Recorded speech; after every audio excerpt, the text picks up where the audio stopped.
Dans ce chapitre, nous allons aborder la notion de couleur des objets. Mais commençons par expliquer la formation des différentes lumières colorées. Toute lumière colorée peut être reproduite en superposant, dans certaines proportions, trois faisceaux lumineux de couleur dite primaire, le rouge, le vert et le bleu. Ce procédé porte le nom de synthèse additive du fait de la superposition ou addition des faisceaux lumineux colorés. La superposition de deux faisceaux lumineux de couleur primaire donne une lumière de couleur dite secondaire. La superposition d'une lumière rouge et d'une lumière verte nous donne une lumière jaune. Celle d'un faisceau vert et d'un faisceau bleu nous donne une lumière colorée cyan. Et enfin, la superposition du rouge et du bleu nous donne une lumière de couleur magenta. La superposition maintenant des trois faisceaux colorés de couleur primaire, rouge, vert et bleu, nous donne une lumière blanche. L'absence de lumière sera perçue noire. Deux couleurs seront dites complémentaires l'une de l'autre si elles forment par synthèse additive de la lumière blanche, ce qui sera le cas pour les lumières jaune et bleu, puisque leur superposition donne de la lumière blanche. Ce sera également le cas de la lumière cyan et de la lumière rouge, ainsi que du magenta et du vert. Le processus de synthèse additive, également appelé procédé RVB, rouge, vert, bleu, est exploité dans de nombreuses sources lumineuses, comme les projecteurs ou les différents écrans des tablettes et téléphones portables.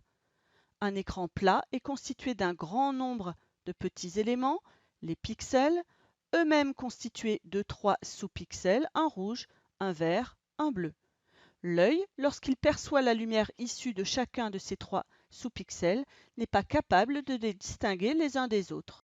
Il ne perçoit que la somme de ces trois faisceaux colorés et ainsi, l'œil réalise la synthèse additive de ces trois lumières reçues. Voyons maintenant comment l'œil perçoit les couleurs. L'image d'un objet observé par l'œil se forme sur la rétine. Sur cette rétine se trouvent des cellules photosensibles qui transforment les informations lumineuses reçues en signaux électriques transmis au cerveau. Ces cellules photosensibles sont les bâtonnets, sensibles à l'intensité lumineuse, et les cônes, sensibles à la couleur. Il existe donc trois types de cônes, sensibles chacun au rouge, vert ou bleu. Ainsi, l'activité de ces trois types de cônes permet au cerveau de restituer toutes les couleurs perçues. Le daltonisme est une anomalie bien connue de la vision des couleurs. Les daltoniens présentent effectivement une déficience d'un ou plusieurs types de cônes qui ne fournissent pas ou mal les informations au cerveau. Ainsi, les couleurs perçues par un daltonien sont différentes de celles perçues par un individu possédant les trois types de cônes de façon normale. Pour comprendre la couleur des objets, il est nécessaire de savoir ce que devient la lumière reçue par ces objets. Lorsqu'un objet est éclairé par une lumière, une partie de cette lumière peut être transmise, c'est-à-dire qu'elle va traverser l'objet si cet objet n'est pas opaque, c'est le phénomène de la transmission. Dans le cas d'objets opaques, cette lumière sera diffusée, elle ne traversera pas mais sera renvoyée dans toutes les directions, c'est le phénomène de la diffusion. Une autre partie de la lumière sera absorbée par l'objet, c'est-à-dire qu'elle ne sera pas renvoyée, c'est le phénomène de l'absorption. La couleur d'un objet correspond à la composition de la lumière qu'il diffuse et qui est perçue par l'œil. Ainsi, un objet n'a pas de couleur propre, sa couleur dépend de la lumière qu'il reçoit et de celle qu'il absorbe. Voyons maintenant l'exemple d'une tomate éclairée en lumière blanche, c'est-à-dire recevant des lumières rouges, vertes et bleues. Cette tomate est perçue rouge, c'est-à-dire qu'elle diffuse les radiations rouges. Elle a donc la capacité d'absorber les radiations vertes et bleues. En effet, le colorant de la tomate a la capacité d'absorber ces deux types de radiations. Voyons maintenant le cas de cette tomate éclairée en lumière jaune. La lumière jaune est constituée de radiations vertes et rouges. La tomate ayant la capacité d'absorber les radiations vertes, elle sera perçue rouge, qui sera la seule radiation diffusée par la tomate. Voyons maintenant le cas de cette tomate éclairée en lumière bleue. La radiation bleue étant une radiation absorbée par la tomate, aucune lumière ne sera diffusée et la tomate sera perçue noire. Un objet de couleur primaire n'est capable de diffuser que cette couleur primaire. Ainsi, un objet ou un filtre rouge, comme la tomate, est susceptible de diffuser les radiations rouges uniquement. Les radiations vertes et bleues sont absorbées. Pour un objet vert ou un filtre vert, seules les radiations vertes seront diffusées. L'objet vert absorbera les radiations rouges et les radiations bleues. Un objet bleu, quant à lui, laissera passer les radiations bleues et absorbera le rouge et le vert. Ainsi, un objet rouge, vert ou bleu absorbera les lumières vertes et bleues pour l'objet rouge, rouge et bleu pour l'objet vert, rouge et verte pour l'objet bleu.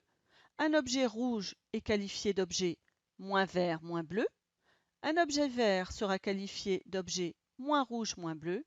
Et un objet bleu sera qualifié de moins rouge, moins vert. Si l'on interpose maintenant sur la trajectoire d'une lumière blanche un filtre de couleur secondaire, qu'il soit cyan, magenta ou jaune, on observera une lumière transmise, cyan dans le cas d'un filtre cyan. Effectivement, le filtre cyan transmet les radiations bleues et vertes. Un filtre magenta, lui, transmettra les radiations rouges et bleues, de telle façon que la superposition de ces deux radiations nous donne une perception de couleur magenta. Un filtre jaune, lui, transmettra les lumières rouges et vertes. En effet, un filtre cyan absorbe la lumière rouge. Le filtre cyan est qualifié d'objet moins rouge. Un filtre magenta absorbe la lumière verte. Il sera qualifié d'objet moins vert. Et un filtre jaune absorbe la lumière bleue. On le qualifie d'objet moins bleu. Si maintenant on interposait les trois filtres de couleur secondaire dans la trajectoire de la lumière blanche, voyons ce que cela donne. Les radiations rouges, vertes et bleues constituant la lumière blanche atteignent dans un premier temps le filtre cyan, qui est un objet moins rouge. Il laissera donc passer les radiations vertes et bleues, qui atteignent ensuite le filtre magenta, qui est lui un objet moins vert. Sur les deux radiations reçues, le filtre va donc ne laisser passer que la radiation bleue.